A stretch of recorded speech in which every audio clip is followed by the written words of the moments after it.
especially to our beloved former Vice President Atty. Leni Robredo. Truly, I'm honored to be a part of such a rare experience we have today. My heart is overwhelmed, but I'll take this moment to formally introduce myself. I am Roy Asinero, an entrepreneur and blogger. I have been one of the thousands or even millions of the people who have been campaigning and supporting former Vice President Atty. Leni Robredo. Kinakabahan tayo. Okay, since your candidacy, last presidential elections 2022. I'm also convener for TLR Global Pinoy and one of the founder of Pinoy Pink Ninjas movement here in Japan. These are active groups that until now continues to support former Vice President Atty. Leni Robredo and live our lifelong mission, service, and love for our country, inspired by the works and achievements and the extents of former Vice President Leni's admirable act of service, charitable efforts, and dedications to our fellow Filipinos. Would like to introduce the people who made Pinoy Pink Ninja movement possible, the people who continuously support, looks after, gives their 100% efforts to keep us all connected, compelling to practice and continue our service to our kababayans here in Japan and of course in our homeland. The members of our committee. So babanggitin ko lang mga nandito po, no? Okay, from Chiba po, si Ma'am Rosana Naruni. So hindi po natutulog yan, laging nakababad sa social media. Okay, so Miss L. Nishikawa, dito pa siya. Okay. From Chiba rin po, at ito naman from Shizuoka, ito po si Mr. Johnny Villa. At from Saitama, no? Dito po si Mr. Ruel Cruz. Okay, thank you for your unmatched wholeheartedness and sincerity. Please give them a round of applause. Palakpakan ko na ito. Okay, so kita niyo mga ibag niyan kasi hindi natutulog. Lalo po sa social media yan. Ano? Pinoy Pink Ninjas movement does not stand alone and will not stand alone in this fight. In this journey, we have reached hundreds of members from multiple parts of the world and will continue to reach people of the same vision. And one of this vision to fight the disinformation, misinformation, and fake news in SOCMED or social media. I greatly introduce one of our committee in Pinoy Pink Ninjas movement who has created an online groups fighting alongside with us, known as the Truth Warriors and the Truth Bloggers. Mr. Ruel Cruz ulit, no? I would like to share very significant and sentimental to me in our group. As one of their founders, on behalf of Pinoy Pink Ninjas movement, I would like to give my highest regards to a person who is not with us right now. Pinoy Pink Ninjas movement will not be possible without the help of an outstanding journalist, a generous mentor, of a good friend, a great man. In fact, he gave the group its name, Pinoy Pink Ninjas. As much as I want to introduce him today, he is no longer here with us. But he will forever be remembered and honored. It is none other than Mr. Peter Silati. Supper King, may you find justice and may you find peace. May you rest in the arms of our Creator, Lord of God. I know you're smiling back at us, and we will continue this journey. And to humble visions we have started together for our kababayans and for the next generations to come. Before this speech ends, I would like to express my heartfelt joy. My highest respect and utmost acclaim for our former Vice President, Attorney Leni Robredo. Bawal umiyak! Bawal umiyak! Lagi po ako natutuwa at binisita tayo ng ating mahal na lahat na kami umiiyak. former Vice President Attorney Robredo. Kahit punta niya dito ay private. Private trip lang po, no? Nagkaroon pa din siya ng panahon, harapin tayo lahat at makipag-ututan dila sa ating dito. Palakpakan po natin the former Vice President Attorney Leni Robredo. Yay! At siyempre, palakpakan din po natin si Miss Abby Watabe. Yay! At po ng kanyang mga kasama sa pagbuo ng napakagandang event na ito. Para po sa aming hanay, nakakaasa po kayo, former Vice President Attorney Leni Robredo, sa pagsuporta sa inyo at sa inyong anhikain. At patuloy po kaming magiging bantay at boses ng demokrasya na pilit na inaalis sa atin. Katotohanan na pilit binubura ng kasinungalingan. Kami po ay hindi mapapagod hanggang sa makamit natin. At maghihingi lang din po ako ng isang sabit. We from Pinoy Pink Ninjas Movement, Samahan Empowered Women at Samahan ng Kababaihan sa Makana from Nagoya, Japan, will give a flower to former Vice President Leni. At ibibigay nito, hindi lang ni Mr. mga pogi, hindi lang ako sa nila. Mga pogi lang yan. Mr. Gracie Patrick Fernandez. Pogi ka! Guardian, baka di ba may abot ka din? Pogi na po siya, pogi pa. Dito ko na lumapit ka. Dito ka lumapit. Sir Roy, si Sir Jan. Ako, puso lang eh.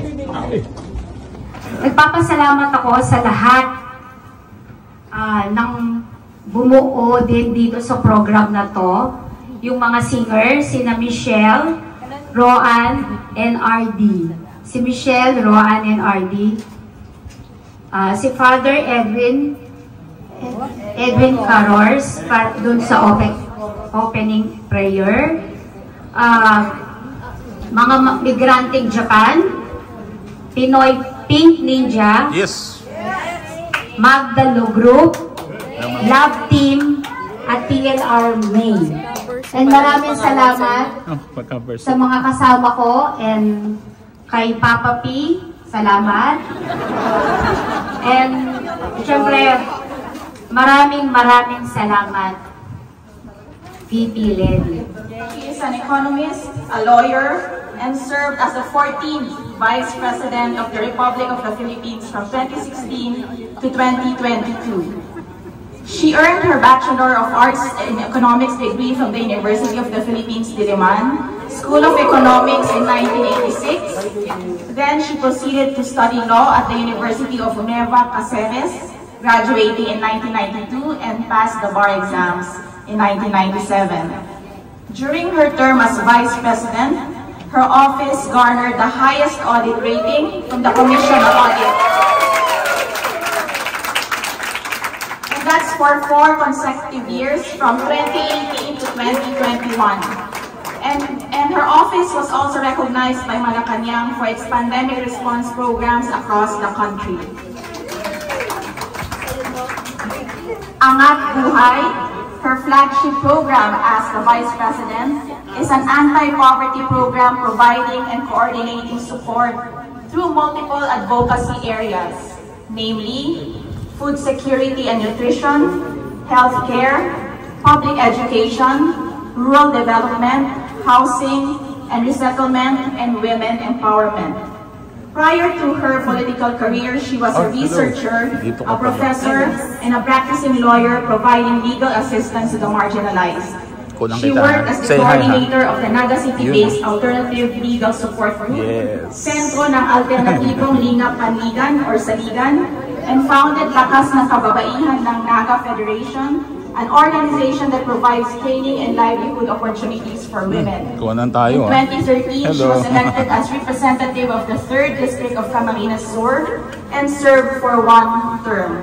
In her long term in the House of Representatives, she principally authored 3 bills that were signed into law, including the Tax Incentives Management and Transparency Act. Ladies and gentlemen, mga kababayan, let us all welcome former Vice President Attorney Lenny Robredo. Yes!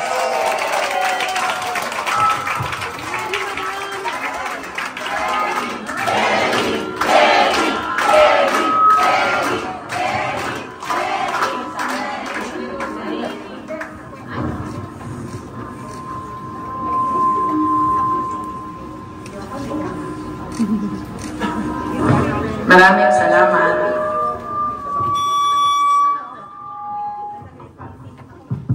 Yan, maraming salamat. Magandang hapon sa inyong lahat. Magandang hapon. Buhay pa ba tayo? Ayan. Marami akong gustong sabihin at marami gustong pasalamatan. Siguro hindi ko iisa-isahin lahat. Dahil marami kayo at maraming mga grupong nandito. Hindi ko alam kung saan ako mag-uumpisa. Pero siguro, yung umpisa na lang kung bakit na plano ang biyaheng ito. Actually, ito ay parang July pa lang, nag-iimbita na si Abby. Sabi niya, iimbitahan ka namin sa Japan para kasi gusto kang makita ng mga supporters. So sabi ko sa kanya, gusto ko din yung gawin, pero at that time kasi marami na akong napirmahan na commitments. Nagpirma ng commitments kasi akala ko after my term, wala na akong gagawin. Mali pala yun. So, parang nung kausap ko si Abby, papunta na akong Harvard noon, paalis ako ng September. Tapos yung Harvard ko until the end of the year. Tapos yung January nga, meron na akong commitment na University of Oslo, pumunta ako ng Scandinavia. So sabi ko sa kanya, parang earliest na makakapunta ako March. Pero at the same time, yung mga kasama ko ngayon na 3, mga counselors sila dati sa Naga nung mayor yung asawa ko. Namana ko sila sa asawa ko. Pero since namatay yung asawa ko, sila na talaga yung umalalay. Sumuporta, dumamay sa lahat na trabaho. Hindi ko na sila napansin dahil sa ang dami kong mga assignments. Pero nag-promise ako sa kanila na after my term, sasama ako sa biyahe nila. At eto yun. Sumama ako sa biyahe nila. Kaya sabi ko kay Abby, makakapunta ng gulat nga si Abby kasi pinadala ko na lang kay Abby yung kopya ng ticket namin. Sabi ko, Abby, meron na kaming schedule. Sabi ko, may kasama akong 3. Pero okay ako na ma-meet yung grupo.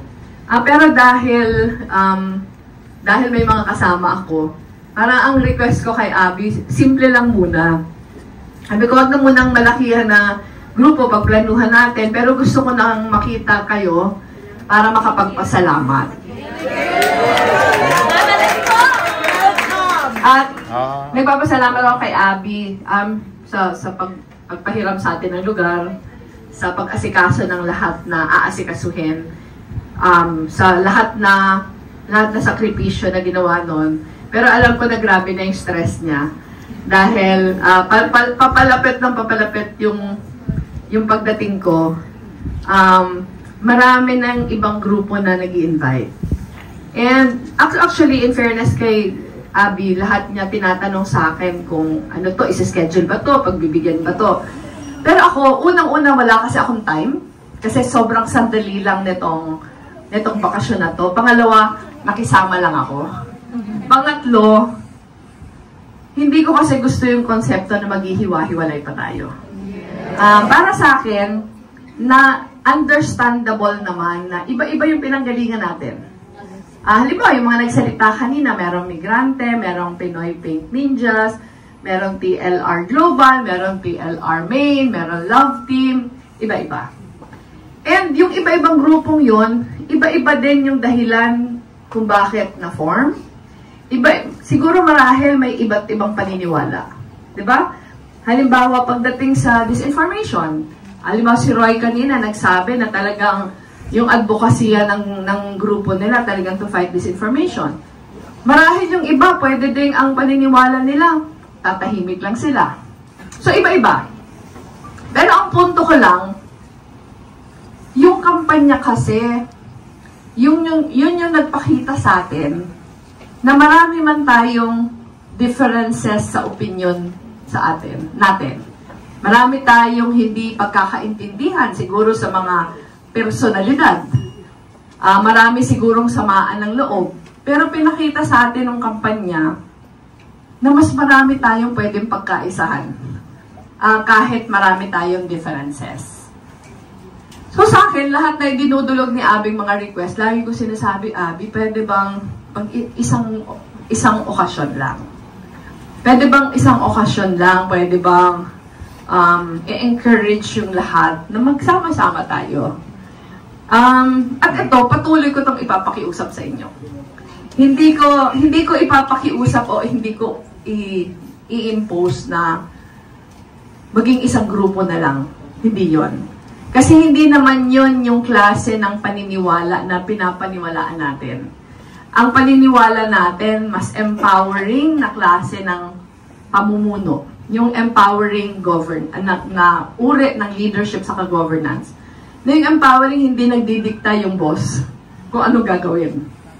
Pero yung empowering, ini-inspire ng leader yung lahat na pare-pareho tayo dito. Hindi natin dito pag-uusapan kung saan ako nag-graduate na paaralan o nagtapos ba ako, ano ba yung profession ko. Hindi yun eh. Pero pinag-uusapan natin dito, pagmamahal sa bayan. Ano yung pwedeng maging ambag ng bawat isa? Despite the fact na marami tayong hindi pagkakaintindihan. At ito, pag sinabi natin ambag, wala ditong maliit. Hindi dito pinag-uusapan kung magkano yung ambag mo. Hindi dito pinag-uusapan yung ilang oras yung kaya mong mailaan. Pero yung ambag kasi, nasusukat yon sa ano yung willing mong isakripisyo para makatulong ka. At ang pag sinabing tulong, hindi ko sasabihin, dapat may isang komunidad na tutulungan ka. Hindi yon. Kasi kahit isang tao lang, yung mabago mo yung buhay, napakalaking tulong na nun. Kasi yung multiplier effect nun, napakalaki. At ito yung gusto nating makultivate sa movement na ito. Iba-iba kayong grupo, pero whether galing ka sa Japan, o galing ako sa Norway pa lang, galing ka sa Norway, isang grupo lang tayo eh. Isang grupo tayo na naniniwala na ang paraan lang para umasenso yung bayan natin, yung tapat na pamumuno. At tingin ko, hindi niyo naman ako kilala, di ba? Ang gusto ko sabihin, hindi niyo naman ako kilala ng personal, pero marahil nagsakripisyo kayo at nagkaisa kayo dahil yung paniniwala ko, paniniwala niyo din. Na ang pinaglabanan natin yung eleksyon, hindi naman kung mas mahusay ba si Marcos kay Robredo, hindi yun eh. Pero anong klaseng pamamahala yung nire-represent namin? At marahil, sumama kayo sa akin, dahil ang paniniwala nyo, yung klase ng pamamahalang nire-represent ko, yun yung makakabuti sa bansa natin. At marahil, yung sumuporta din sa kabilang panig, ganun din yung paniniwala nila. Hindi ko sabihin na kaya yung iba sumuporta sa kabila dahil mas mababang uri yung pagmamahal nila sa bansa. Tingin ko pareho lang naman tayo eh. Pareho yung hangarin natin na mapabuti yung bansa. Pero iba yung paniniwala natin kung sino makakapagpadala ng kabutihan na yon.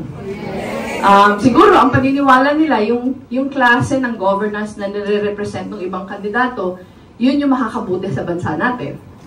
At wala ditong sinasabi na tayo yung tama. Ang sinasabi lang natin, ito yung paniniwala natin, kaya ipapakipaglaban natin yung paniniwala natin. At kaya ko yung sinasabi ngayon, dahil hindi naman natapos sa eleksyon, yung pagmamahal sa bayan. Marahil hindi natin nakamit yung gusto na, ninanais natin na resulta ng eleksyon. Pero hindi naman yun yung katapusan ng laban. Kasi hindi naman tayo nakipaglaban para makuha natin yung kapangyarihan eh. Ang laban natin para maging matapat at maayos yung pamamahala. Kasi yun lang yung paraan para bumuti yung bansa natin. Diba? Yun naman yun. So having said that, siguro yung una kong pakiusap ganun. Kung meron tayong differences, huwag na natin pag-usapan yung differences natin kung magkakasama tayo. Pero ang pag-usapan natin, ano ba yung commonalities na pwede tayong magsama-sama? Diba? Hindi gustong sabihin na yung iba-iba yung paniniwala, masama sila. Hindi eh. Kailangan mas maintindihan natin sila. Paminsan mahirap yung gawin. Paminsan mahirap siyang gawin kasi, at lagi ko na sinasabi kay Abby, kasi, syempre, masama yung loob niya. Marami nagbabash sa kanya. Sinasabi ko kay Abby, ako nga, 6 na taon, bugbog na bugbog ako. Pero, hindi naman gusto sabihin na hindi sumasama yung loob ko. Pero ang gusto ko sabihin, siguro mas may mahalaga kesa sa sama ng loob ko. Kaya hindi ko na lang pagtutuunan hindi ko na lang pag-aaksaya ng panahon yung sama ng loob ko. Kasi, mas malaki yung kinakailangan kong gawin. So, sa inyo ganun din yung pakiusap ko. Nandito kayo sa Japan, nakita nyo yung klase ng governance dito. Hindi ko sinasabi na perfecto yung governance sa Japan, pero ang sinasabi ko, nakita nyo kung ano ang naidudulot ng mabuting pamamahala. Diba?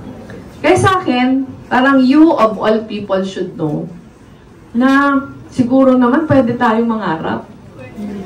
At ang dami nating mahuhusay at mabubuting tao na hindi naman imposible na hindi natin makamtan yung pangarap natin kung sama-sama natin ipaglaban yun. Ang mahirap lang kasi sa atin, merong mga masasama, merong mga hindi ka nais-nais, pero instead na sila yung marginalized, para yung mabubuti tuloy yung marginalized. Dahil, hindi tayo nagkakaisa. Pero kung nagkakaisa tayo, napakita natin yun during the campaign eh. Diba?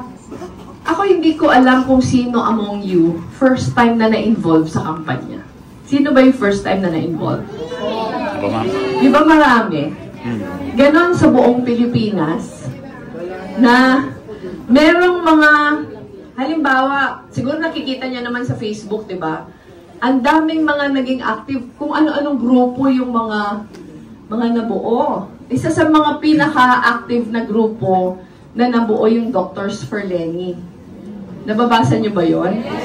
Pero ang nakakagulat, doktor yan ha, professional, marami sa kanila first time boboto.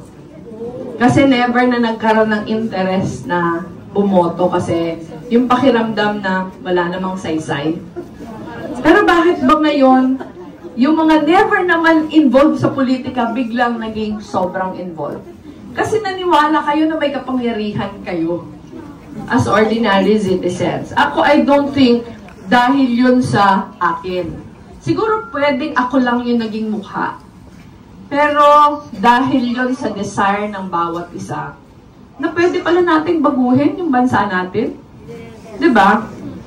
So sa akin, wala namang, siguro kung nanalo tayo sa election, mas malaki yung kapangyarihan natin para mag-transform o maitulak yung pagbabago. Pero kahit naman hindi tayo nanalo, pwede pa din naman eh. Basta magkakasama tayo. Ano yung example ko dyan? Yung example ko dyan, yung 6 na taon na Vice President ako. Siguro hindi naman lingid sa kaalaman nyo kung anong hirap yung dinaanan ko bilang Vice President. Ako nga yung second highest official of the land, pero talagang walang kapangyarihan. Hindi lang walang kapangyarihan, pero pinahirapan. Pero, Hindi nyo naman siguro nakita na nagre-reklamo ako, pinapahirapan kami. 'Di ba? Yung nakita nyo, hinusaya namin yung trabaho namin. Kahit wala kaming pera, pinakita namin na hindi yun sagabal para hindi namin magawa yung kaya namin gawin. Na kahit pinapahirapan kami, hindi yun sagabal para ipakita namin kung ano yung possibilities kung mabuti yung pamamahala. So kami, yung 6 na taon, looking back, parang naging blessing yung kahirapan. Kasi karamihan sa mga staff namin, very young people. Siyempre, masama lagi yung loob nila. Kasi mga idealistic pa eh. Parang pag sinasabi, pag pinapahirapan kami. Ano mga example ng pahirap? Halimbawa, pinakauna na lang yung siguro yung inauguration, di ba? Ang inauguration, lagi sabay yung presidente sa vice president. Nandito ako noong 2016. Naalala nyo? Yes. Naalala nyo, sinalubong nyo ako sa train station kasi galing ako Osaka. Alam nyo ba nung nandito ako sa Japan, naka-receive ako ng text message na ayaw akong kasama sa inauguration. Nandito ako noon. So, syempre, yung mga staff ko, bakit naman ganyan? Na parang, ano to yung tradisyon na, di ba? Pero wala kayong narinig sa akin. Ngayon ko na lang nga yung kinikwento eh. Kinikwento ko na lang ngayon, hindi para magreklamo, pero para ipakita na kahit ganon, kaya mong baliktarin. Parang nasa sa atin din eh. So, sa akin, sinasabi ko sa mga staff ko, naging mahusay talaga ang Office of the Vice President. Lagi kaming number 1, pagdating sa co-audit report, first year ng vice presidency ko, nagka-ISO na kami. Yung mga programs namin, laging multi-awarded. Pero, alam mo kung bakit naging mahusay kami? Kasi pinahirapan kami. Pag pinapahirapan ka, lalong gusto mong ipakita na mahusay kami. So, looking back, blessing yon. Kasi siguro kung madali para sa amin lahat, siguro kampante lang kami. Siguro hindi nga namin naisip yung angat buhay kasi merong pondo para sa amin. Walang pondo eh. So dapat, alam nga naman wala kaming magawa. Dahil wala kaming pondo. So maghahanap kaming paraan. So again, kaya ako siya sinasabi kasi temporary upheaval lang ito. Yung hindi tayo nanalo sa election. Kasi ipakita natin na kahit hindi tayo nanalo, ang dami natin pwedeng gawin. Yun yung number 1. At pag-uusapan natin yan maya-maya pagdating natin sa angat buhay. Pero pangalawa, siguro hindi maiiwasan na because of the elections, saka nagagatungan kasi ng disinformation, sobrang polarized ang tao. Diba? Na parang ngayon, pag hindi kita kakulay, hindi na ako makikinig sa'yo. Kadalasan nararamdaman natin kung gaano ka-unfair sa atin. Siguro yung kabilang grupo. Pero ang pinaka-lesson ko sa buhay, huwag na nating gawin yung ginagawa nila. Gusto sabihin, kung nakikita natin na may masamang ginagawa, huwag na natin gawin. Walang kapalit yung pagpapakumbaba.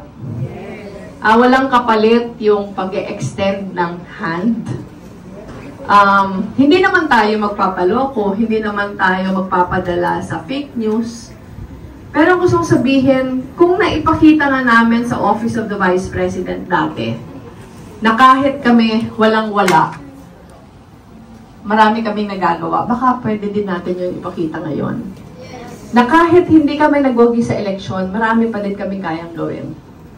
Na kahit tinutulog sa kami, pagmamahal pa din yung isusukli namin. Marami yung nagre-reklamo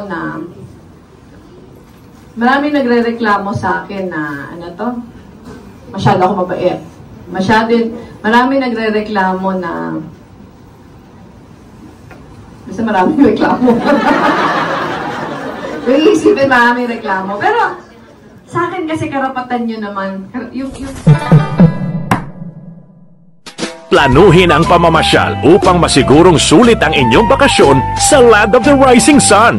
Respetado at mapagkakatiwalaang Filipino tour operator sa Japan. Roy Japan Tour. Roy Japan Tour. Contact WhatsApp and Viber 819023885888.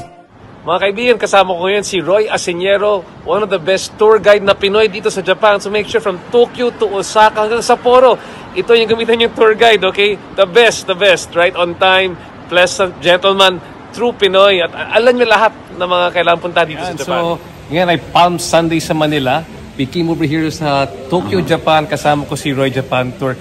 One of the best Filipino tour guides here in Japan. Itong palang beses ko na, di ba? Kasama ko Yes, siya. yes. Di ba? First time nung Osaka, pre-pandemic pa yan. Mga 2018, Yeah. brought me to the best places in Osaka. Now, in 2023, bringing me to even better places here sa Tokyo, Japan. Yung kagandahan nito, so when you get Roy Japan Tour, talagang customizing tour para sa inyo. Sa lahat mga lugar na gusto mong puntahan, napupuntahan mo today. Nako, nakaikot kami from all the way from Odaiba, nakita namin si Gundam, pumunta kaming Team Planets, pumunta tayong nagta-Tokyo Break Cruise, nasa Asakusa pa, nag-Tokyo Sky 3, nag-7-Eleven pa. So yung kaganda dito, you're just tell him your whole agenda for the trip. And he will fix it for you. Yung best ways that you can fix a trip, si Roy is there for you. At maliban pa dyan yung tunay na Pinoy service. So that you cannot do without. So again, I highly endorse and recommend Roy Japan Tour for your next Japan trip. Mabuhay si Roy.